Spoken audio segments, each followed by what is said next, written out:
Bom dia a todos vocês. Hoje a gente vai iniciar o documento, que é o parecer psicológico. Como eu estava falando para vocês no grupo, é um documento mais simples do que o laudo e do que o relatório psicológico, mas também não é para tanto, não é tão simples como a declaração e o atestado, não, tá, gente? Mas é um documento mais simples do que os outros dois últimos que a gente viu, tá? E eu queria informar para vocês que após a finalização desse documento, do parecer que vocês vão me enviar até a próxima quarta-feira, a ideia é que ao enviarem o parecer, eu possa receber e fazer a devolutiva com vocês no dia seguinte ou até na próxima. Eu não sei se eu vou receber de todos, né, na quarta-feira, até na quarta-feira à noite, para na quinta-feira eu já dar a devolutiva para as equipes ou para as pessoas que fizeram individualmente, entendeu? Então, eu espero que na próxima semana eu possa sentar com vocês já para dar essa devolutiva. Eu quero deixar isso organizado. E aí, pessoal, só para tentar, ainda tem dois conteúdos, na verdade, dois conteúdos bem simples que a gente vai precisar ver, que é a guarda e validade de documentos e depois atendimento online. Guarda e validade de documentos, ele é bem simples, em 30 minutos eu exponho o que a resolução pede e depois a gente vai para atendimento online, tá? E hoje é uma demanda que a gente tá vendo que não é mais só uma alternativa, né? Hoje é a possibilidade, né, que nós temos nesse período de isolamento social, né? Inclusive é recomendado pelo nosso Conselho Federal. Então acho que é fundamental que vocês, né, mesmo que já tenha tido as notas de vocês, eu sei que vai gerar um certo descomprometimento mesmo. Já passei na disciplina ou não preciso mais acompanhar as aulas, mas eu acho que acompanhar é muito mais para o conhecimento que vai ser agregado a vocês, tá bom? Então hoje a gente vai ver parecer psicológico, vou espelhar para vocês aqui a tela.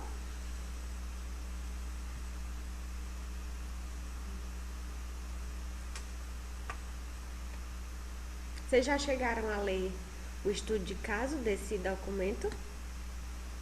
Já, Já, quem, Macedônia já viu, né? Você achou confuso ou ficou claro? tá claro.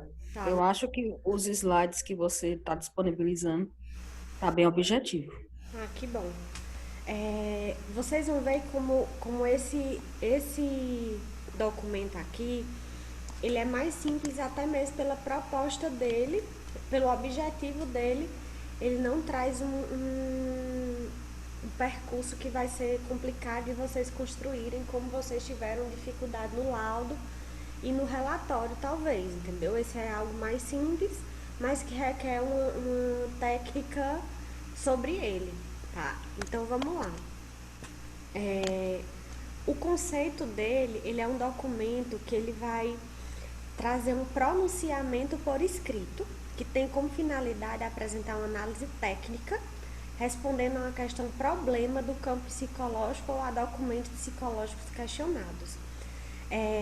Esse documento específico, vocês só vão elaborar ele quando for solicitado, né, uma análise sobre uma resposta que eles querem que você, enquanto psicólogo, dê sobre uma situação que aconteceu em algum determinado lugar, né, ou para que você emita um parecer para algum tipo de documento que foi enviado e que ele talvez não tenha validade, ou que ele está incompleto, ou que está incongruente, ou que precisa de uma análise mais apurada para saber se aquele documento ele está válido ou não válido, entendeu? Então, você não vai fazer nesse documento uma intervenção nem avaliação psicológica, você apenas vai ser como um avaliador de uma determinada situação, né, e um determinado documento.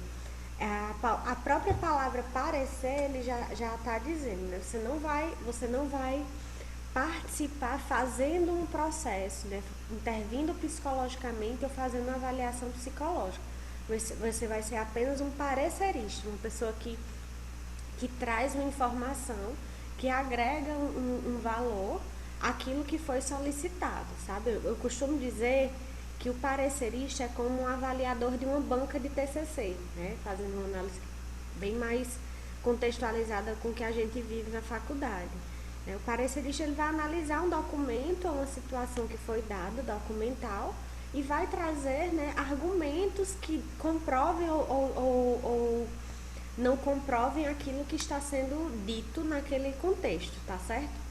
Então, o parecer visa dirimir dúvidas de uma questão, problema ou documento psicológico que estão interferindo na decisão do solicitante, sendo, portanto, uma resposta a uma consulta. Né? O estudo de caso que vocês vão ver, eu vou estar trazendo alguns exemplos dele, porque ele tem a ver com a guarda de uns pais, né? Foi entrado em juízo essa guarda da criança, e dentro dessa guarda, o pai, né, foi colocado nesse documento que o pai não deveria ter a guarda mais dessa criança. E aí o psicólogo ele emite um laudo, né, sobre essa avaliação que ele fez com essa família. E o laudo ele está bem congruente, vocês vão ver. E eu vou pedir para que vocês façam uma análise desse documento, entendeu? Então, chegou uma determinada situação, chegou um momento da sentença, e o laudo que foi dado pelo Conselho Tutelar foi extremamente induzido por uma determinada resposta, né? Que vocês vão ver. E o pai pediu a revogação, pediu para que reavaliassem o laudo que foi dado pelo psicólogo. E aí é solicitado de outro psicólogo, né? Psicólogo especialista na área. Então, o que traz de diferente nesse parecer? É porque o parecer ele é realizado, né, por um psicólogo que tenha conhecimento específico e competência no assunto, né? O psicólogo, para ser parecerista, ele tem que demonstrar competência para aquela determinada área, entendeu? Então, em geral, hoje, as áreas da justiça, eles mandam esse parecer, eles solicitam esse parecer, em geral, dos conselhos regionais. E o conselho regional, eles têm aquelas comissões. Aqui no Cariri, por exemplo, a gente tem a comissão de avaliação psicológica e de direitos humanos. Não sei se vocês conhecem, né? E dentro dessas comissões, geralmente é solicitado, né, o parecer dessa equipe técnica, porque são as pessoas que demandam, né, um conhecimento maior sobre o assunto, tá certo? Então, só é solicitado o parecer para um psicólogo que comprove competência para a área, tá certo? O resultado do parecer ele pode ser indicativo ou conclusivo. Então, ao analisar a situação ou o documento, você vai indicar o que pode ser feito nessa situação, ou concluir que o documento tem validade ou não tem validade, que aquela situação não é coerente, e por aí vai. Você vai emitir uma conclusão, né, ou indicar um encaminhamento, ou indicar uma proposta de solução para a questão problema, tá? O parecer psicológico não é um documento resultante do processo de avaliação psicológica ou de intervenção psicológica. Gente, é aí onde entra como eu falo, entre aspas, a facilidade da emissão desse documento, tá? Porque não é que ele seja bobo, né? Não é que seja fácil fazer, mas ele traz uma questão que você enquanto psicólogo, você não vai trazer procedimentos, que é essa a diferença dos outros documentos que a gente fez aqui. Esse documento especificamente, ele vai ser resultante apenas para uma análise. Você vai analisar o que já foi feito de intervenção psicológica ou avaliação psicológica. Você não é o psicólogo responsável pela intervenção, nem pela avaliação psicológica, tá certo? Alguma dúvida, pessoal, sobre esse documento, sobre esse objetivo, sobre a finalidade dele, o conceito? Posso passar?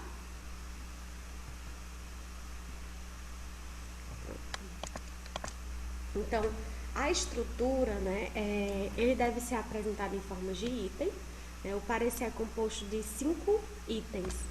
que é a identificação, descrição da demanda, análise, conclusão e referências. Percebam que dentro dessa estrutura não entra exatamente os procedimentos, porque o psicólogo não faz procedimento, porque ele não faz intervenção nem avaliação psicológica. Então, não é necessário o item de procedimentos.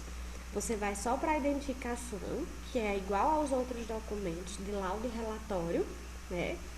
Descrição da demanda, análise, conclusão e referências. Aí é onde entra a questão, né?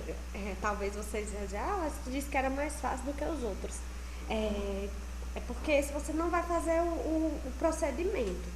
Porém, esse requer mais ainda a referência do que você vai discutir, tá? Não se assustem, gente. Vocês vão ver que nesse documento, nesse estudo de caso que eu passei para vocês, vai ser muito tranquilo de vocês. Deixa de exagero, Amanda. Tem que ter referência, sim, mas são referências que são mais tranquilas de vocês encontrarem. Principalmente porque geralmente quando fazem, o que eu vou dar para vocês agora nesse estudo de caso é um laudo psicológico para vocês analisarem. Por todos os documentos que vocês já viram, vocês vão ver várias questões que estão faltando, que estão de forma antiética colocada no texto, né, desse documento psicológico.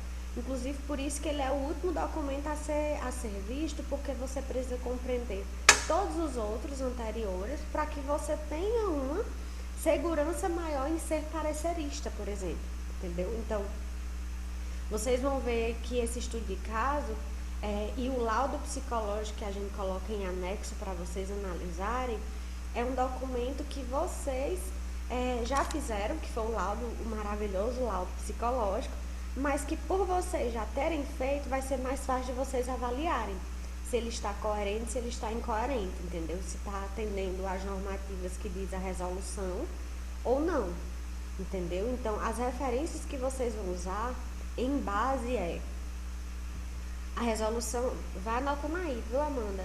Já que assim, quais referências a gente usa? Geralmente vocês vão se basear, tô dando algumas dicas. A resolução 06 de 2019, a própria resolução de avaliação psicológica, eu coloquei essa resolução no Moodle para vocês em umas aulas anteriores, tá?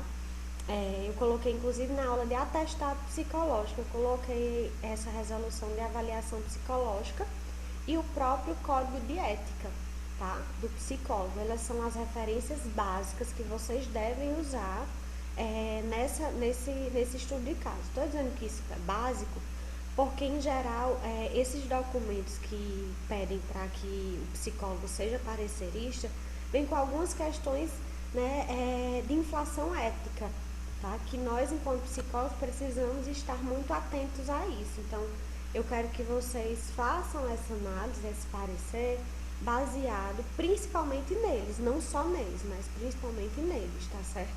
Porque ele vai dar uma maior compreensão do porquê que essa psicóloga, ao emitir esse laudo, ela falhou tanto, tá bom? Então, eu quero que vocês analisem isso. Esses são os 5 itens que deve ter. Vamos ver um a um, tá bom?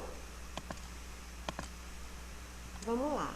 A identificação do parecer com título, nome da instituição, né, ou do questionamento, ou do parecer, identificação do nome completo social de quando necessário outras informações sociodemográficas da pessoa ou instituição cuja dúvida ou questionamento se refere. Ou seja, segue o mesmo modelo do relatório e do laudo psicológico nesse item de identificação, tá bom? Nome de quem solicitou, a finalidade, descrição, razão ou motivo do pedido e nome do psicólogo. Nesse item aqui, 5, gente, o parecer, ele não traz na resolução a obrigatoriedade de você colocar sua especialidade, tá? Mas, em geral, alguns pareceristas, eles tendem a colocar a sua especialidade para trazer mais responsabilidade, né? E afirmar que ele é uma pessoa que tem propriedade e competência para emitir esse parecer. Então, vamos lá que você é da comissão, né, de avaliação psicológica do Cariri, e você é especialista em avaliação psicológica. Colocar junto com o seu nome completo, CRP, que você tem essas especialidades, né, que você tem essas formações, traz um rigor maior, mais responsabilidade para você, né, enquanto parecerista, tá certo? Então, na identificação, segue o mesmo modelo do relatório e laudo. Descrição da demanda. Você vai descrever, né, destina-se à transcrição do objetivo da consulta ou demanda. Deve apresentar as informações referentes à demanda e finalidades do parecer. A descrição da demanda deve justificar a análise realizada. Do mesmo jeito também do laudo e do relatório. Nesse item, vocês precisam deixar muito claro como essa demanda chegou até você, como essa solicitação chegou, né? A partir de quê? Né? A partir de um documento que foi enviado para uma sentença judicial, que foi solicitado a análise desse laudo para verificar se ele está coerente com o que se pede. Ou deveria se. Porque, inclusive, quando você for fazer esse parecer, você vai dizer assim, nos procedimentos que a psicóloga informou, não consta que ela fez tal e tal. Estou dando algumas dicas, tá? Estou já dando a resposta para vocês todas. Não informa que ela não deu oportunidade para entrevistar o pai da criança, né? E isso é uma das falhas que ela cometeu para emitir esse laudo. Ou então ela negou essa informação no laudo, entendeu? Então, isso é um caso antiético, que você vai trazer uma indicação para ele. Só para contextualizar mais ainda, o caso que vocês vão ver hoje, o estudo de caso, ele foi feito a partir de um modelo de relatório que eu enviei para vocês, na época que a gente estava falando de relatório psicológico. Tem no Moodle esse mesmo estudo de caso, só que em formato de modelo de relatório, entendeu? Vocês podem verificar que quem viu o modelo de relatório, esse modelo de relatório, ele está como relatório lá no modelo de relatório, e nesse eu transformei para um laudo psicológico, só para que vocês tenham uma maior compreensão, né, do que deve constar no laudo, do que ela fez de errado e por aí vai, porque vocês vão ser pareceristas desse documento. Estão entendendo? Digam aí se tá chegando tudo ok aí pra vocês. Como é que tá chegando aí na cabecinha de vocês, como diz Moema, né? Vocês já estão focados no referencial, gente? Bora lá, vou passar. Então. No exemplo que você colocou, o sinal não tem nenhuma referência. Foi de propósito, né? Foi, exatamente. A Macedônia acabou de dar uma dica para vocês. Não tem referência, porque vocês vão ver que o laudo não era nem para ser um laudo, era para ser um relatório. E ela colocou como se fosse um laudo. E aí por isso. Foi, eu achei muito informal a forma como foi feito. Exatamente. Por quê? Porque eu quero que vocês sejam pareceristas disso e tragam o que foi de falha que essa psicóloga cometeu na emissão desse documento, porque ali não se trata nem de uma avaliação psicológica, né? Apresentam e nem tem procedimentos, né? Dentro desse documento que ela elabora. Vou já chegar lá nele para mostrar para vocês. Então, a análise desse documento, né, é uma discussão da questão específica do parecer, né, se constitui na análise minuciosa da questão explanada e argumentada com base nos fundamentos éticos, técnicos, conceituais da psicologia. Por isso que a maioria dos pareceres, eles trazem como base, né, as resoluções para referenciar o documento, entendeu? Então, vocês vão utilizar muito as resoluções que já foram criadas pelo Conselho Regional Federal de Psicologia, porque ele traz os fundamentos éticos, técnicos e conceituais da psicologia. A demanda do parecer é assim, a descrição da demanda vai ser o quê? Vai ser investigar se o laudo, né, enviado pela psicóloga em tal juízo, né, é válido ou não, essa é a demanda. Né? Observar se há falhas na escrita, se há falhas no processo que ela realizou, porque além de avaliar o documento, vocês vão avaliar se dentro do que ela traz no documento do laudo psicológico está coerente com a prática de atuação dela enquanto psicóloga naquele espaço, entendeu? Então, por isso que a base para fazer essa análise são as resoluções que são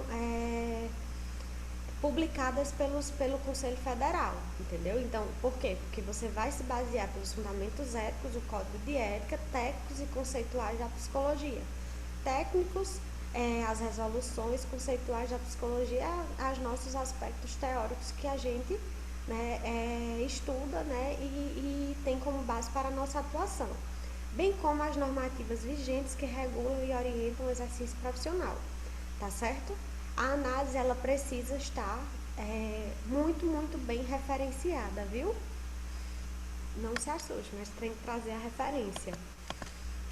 E na conclusão, né, neste item apresenta seu posicionamento sobre a questão problema ou documento psicológico. Aqui você vai dizer o que você concluiu da análise que você fez. Né? Se o documento é um documento válido ou não é válido e o que você indica a ser realizado, né, dentro dessa demanda, tá bom? E aí, para finalizar, você vai colocar, né, o local, data de emissão. Se passar de uma página, precisa também ser numeradas, rubricadas da primeira até a última lauda e assinada na última. E você vai colocar aquela informação que é facultada do psicólogo ao final do parecer, né, informar que é um dado, é um documento que só deve ser destinado àquela finalidade específica, tá bom? Dúvidas, pessoal? Vocês querem ver e as referências, tá? Dentro da demanda, se for um laudo sobre uma questão de abuso infantil, eu faço então a análise sobre o laudo e após faço meu posicionamento sobre o caso do abuso infantil. Tu não vai dizer, por exemplo, se a criança foi abusada ou não, né? Tu vai colocar muito mais um parecer a respeito do que foi tratado nesse laudo, entendeu?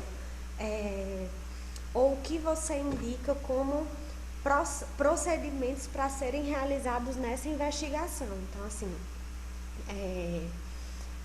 a psicóloga, para identificar o abuso infantil, usou o teste A e B. E você disse, como você é um profissional com competência em avaliação psicológica nesse caso, você vai colocar que dentro desse documento apresentado, desse laudo, percebe-se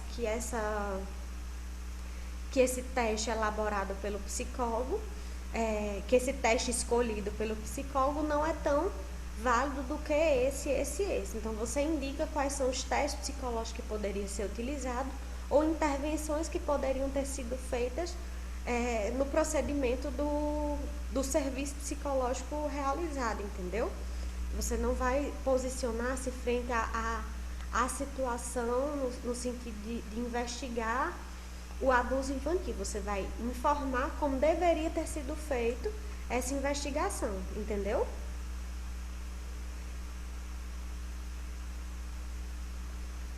Pronto. Então, assim, dentro das referências também, você vai colocar elas, são obrigatórias, como vocês estão vendo aqui, é obrigatória a informação das fontes científicas e você pode colocar preferencialmente na nota de rodapé, tá bom? Dúvidas sobre esse parecer? Deixa eu mostrar o estudo de caso.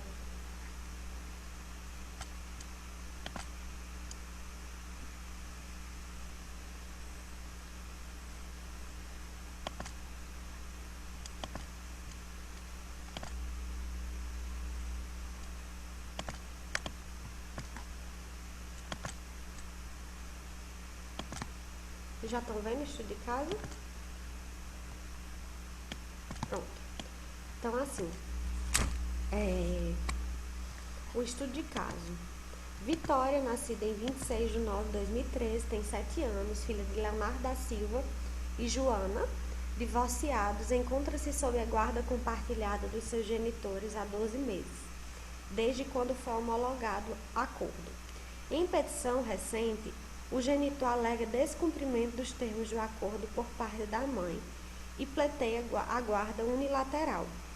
Diante desse quadro, o juiz determinou que o Conselho Tutelar realizasse uma avaliação sobre o cumprimento do regime de guarda e também que indicasse a configuração mais vantajosa para a criança. Vocês vão ver que tem esse estudo de caso na íntegra no relatório psicológico, no modelo lá. Se vocês quiserem ler o relatório, esse modelo de relatório psicológico também vai agregar mais informações para vocês, tá bom?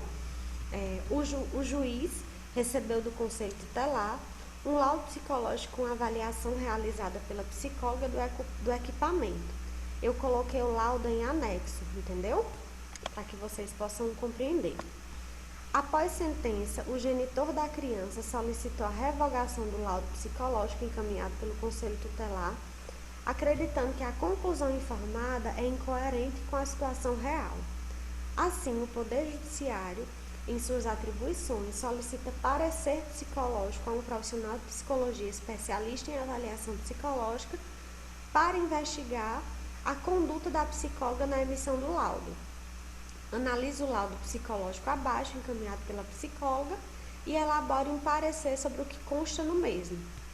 Tá aqui o laudo, tá? Ela coloca aqui o nome laudo psicológico, identificação Vitória, solicitando juiz titular da VAR, a finalidade é apresentar avaliação sobre o regime de guarda compartilhada. Aqui o nome da psicóloga que elaborou esse laudo. Demanda, né? Aí ela traz a demanda que Vitória, nascida filha de Leonardo, em petição recente, o genitor inventou que a genitora está descumprindo os termos de acordo e por isso está tentando que a guarda seja apenas dele.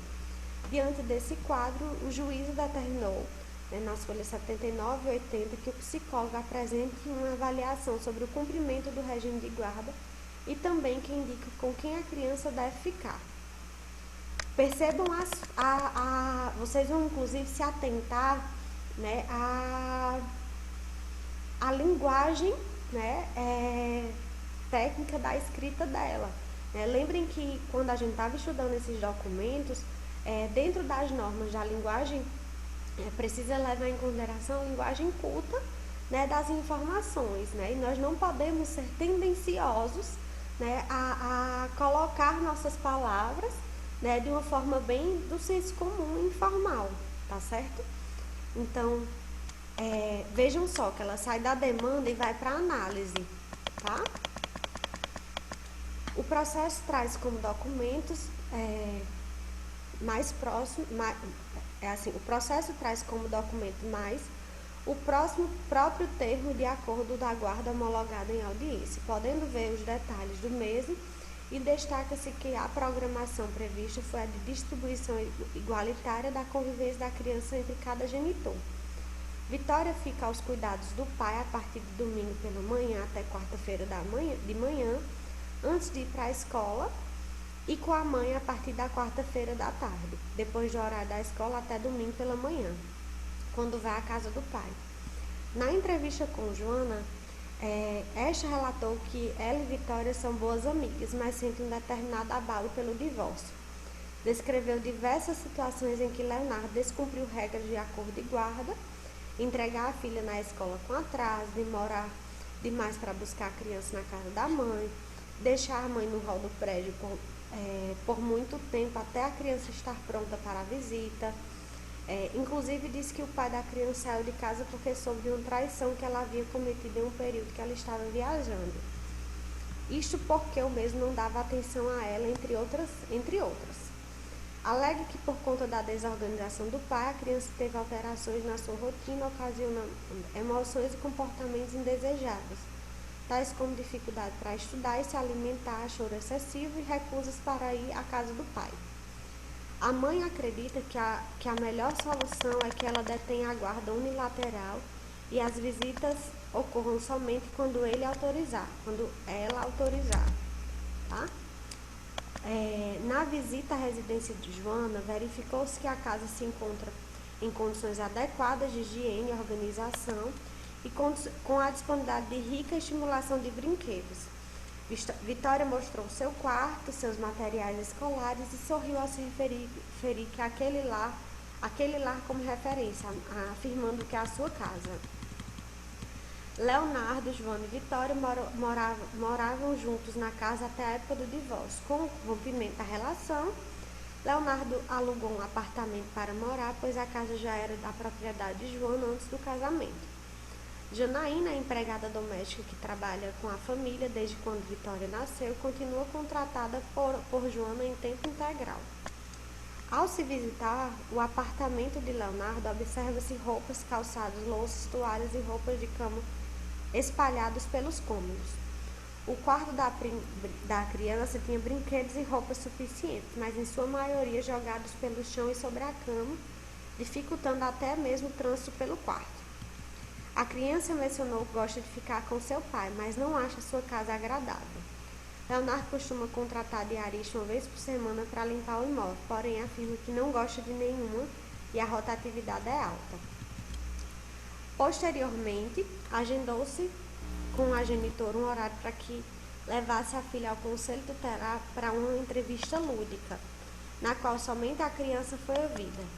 Na entrevista com a criança, essa se mostrou pouco comunicativa e desinteressada em aderir às atividades de utilizar os brinquedos e desenhar. A coleta ocorreu sobretudo por meio de um relato verbal. Ela disse que sente falta de conviver com os pais quando eram casados e ela tinha mais acesso aos tios, avós e primos, pois todos se visitavam. A criança disse que não gosta do jeito do seu pai, pois ele não fazia nada na hora certa e não gosta da bagunça da casa que ele mora. Ficou evidenciado que a Vitória, a despeito de conviver com o pai e a mãe de forma igualitária no sentido de distribuição de tempo, não obtinha a mesma quantidade e qualidade de estímulos, tais como momentos de lazer, interações afetivas, repouso, organização, limpeza da casa. A conclusão que ela trouxe para esse caso.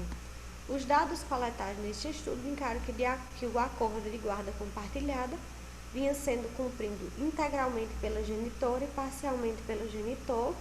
Este agregava e buscava a filha com atrasos recorrentes em locais previamente combinados. O local de moradia do pai não se encontrava adequado para o desenvolvimento educacional e afetivo da criança. Sendo assim, conclui-se que a guarda deve ser unilateral da genitora. Ou seja, eu quero que vocês analisem tanto os termos das palavras que a psicóloga utiliza, como a falha, talvez, se vocês identificarem, na execução dessa situação. O que a psicóloga fez para chegar a essa conclusão, vocês percebem que o laudo advém de uma avaliação psicológica, tá? E aqui em nenhum momento traz uma avaliação psicológica, traz muito mais uma intervenção psicológica, tá? E que por isso, traz falhas nos processos dele, no processo de validade desse laudo, tá certo? Então, eu quero que vocês analisem desde a assinatura dos documentos, a paginação desse documento e por aí vai, para que vocês possam ter uma análise apurada sobre esse parecer, tá certo? Um modelo de parecer psicológico, deixa eu mostrar para vocês. Alguma dúvida, gente, sobre esse estudo de caso? Ficou compreendido o que vocês têm que fazer? Analisar esse laudo e verificar se ele atende às normas que é postas pelo Conselho Federal de Psicologia na resolução 06/2019, que fala sobre o documento psicológico. Poderia também, Ada, no caso, poderia também falar que essas visitas deveriam ser com assistente social, poderia, inclusive, você pode trazer essa indicação dentro da análise, que você, dentro da análise da conclusão, porque você vai ver que já vou informar para vocês, aqui não tem procedimentos. Um laudo psicológico precisa ter procedimentos. E ela não deixa claro quais foram os procedimentos que ela escolheu, tá? Que isso foi uma falha enorme desse documento, tá bom? Mais alguma dúvida, pessoal? Vocês entenderam o que vocês vão fazer, né? Boa, Marta. Nem achou as referências, porque ela nem usa referências no laudo psicológico. É mais um erro grave, né, do documento. Ela não trouxe referências e é isso mais um dado que vocês vão trazer no parecer. Seu meu. Ainda bem que você não vai mais fazer isso. Ó, deixa eu mostrar agora um modelo do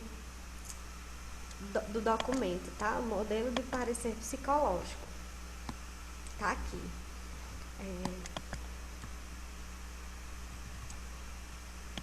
Aqui o modelo, né? Título, parecer psicológico, você traz a identificação, né?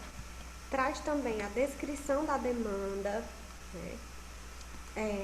O que foi solicitado, o que foi pedido, né? Dentro dessa descrição. Você traz a análise, sempre se respaldando a literatura e boas práticas da área recomendam o quê? Aí você traz o referencial que foi utilizado, né? Dentro dessa análise. Aí vocês percebem aqui que ele, ao analisar, ele diz assim, não foi realizada qualquer entrevista com a criança ou com seus avós, caracterizando isso uma negligência do psicólogo, né, na sua intervenção psicológica. Então, vocês podem trazer, né, esses argumentos dentro do laudo psicológico que vocês vão analisar, né? E, por fim, a conclusão, considerando o exposto, o presente parecer, concluiu que, né, aqui também é um modelo de uma guarda, tá? De uma criança. Então, tem que ter o carimbo, a assinatura deles, a numeração e as referências que você vai utilizar aqui no rodapé, preferencialmente, tá bom? Então, todos esses documentos aqui, gente, já estão disponíveis no nosso Moodle e eu já mandei aí no grupo de vocês, já vou enviar o formulário, tá? Eu acredito que como esse documento, né, embora tenha que ter referências, mas ele é mais simples, porque vocês não vão fazer uma intervenção, já não tem os procedimentos, vocês vão analisar esse documento, tá? E a base para essa análise são os documentos que eu falei.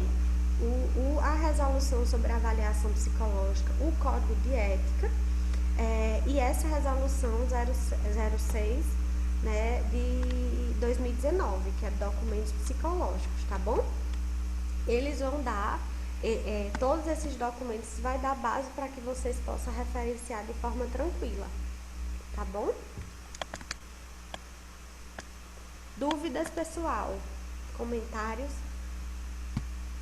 Lembrem-se que o envio do laudo é até hoje, tá bom? Então, gente, foi bem rápido hoje, né, nossa aula. Que eu parecer um documento mais simples. Com uma rapidinha.